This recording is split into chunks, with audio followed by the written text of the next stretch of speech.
FDI मध्ये number 1 आहे, Maharashtra स्टार्टअपमध्ये number 1 आहे, महाराष्ट्र आपण जर विचार केला तर एक्सपोर्टमध्ये आज पहिल्या क्रमांकावर आहे, महाराष्ट्र मॅन्युफॅक्चरिंगमध्ये पहिल्या क्रमांकावर आहे, देशामध्ये जी काही डेटा सेंटर कॅपॅसिटी तयार झाली आहे त्याची 60% डेटा सेंटर कॅपॅसिटी ही आज महाराष्ट्राने तयार केलेली आहे. महाराष्ट्र आता AI मध्ये नंबर 1 आहे, महाराष्ट्र डिफेन्स मॅन्युफॅक्चरिंगमध्ये नंबर 1 आहे. त्यामुळे पहिल्या क्रमांकाची ही जी यादी आहे ही एक प्रकारे न संपणारी अशा प्रकारची यादी महाराष्ट्राची आहे. ज्या प्रकारे मोदीजींच्या नेतृत्वामध्ये देशामध्ये इन्फ्रास्ट्रक्चर तयार झालं त्यात सर्वाधिक आयकॉनिक इन्फ्रास्ट्रक्चर तयार करणारा देखील महाराष्ट्र आहे. आताच मुंबईचा उल्लेख झाला. मुंबई हे टोटली आपण ट्रान्सफॉर्म केलेलं आहे आणि पुढच्या काळात ते अजून ट्रान्सफॉर्म करणार आहोत.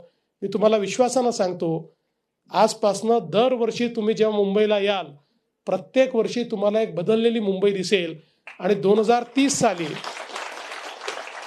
जगातल्या कुठल्याही विकसित राष्ट्राची जी राजधानी आहे त्यापेक्षा उत्तम अशा प्रकारची मुंबई ही पुढच्या 5 वर्षामध्येच आपल्याला तयार झालेली दिसेल.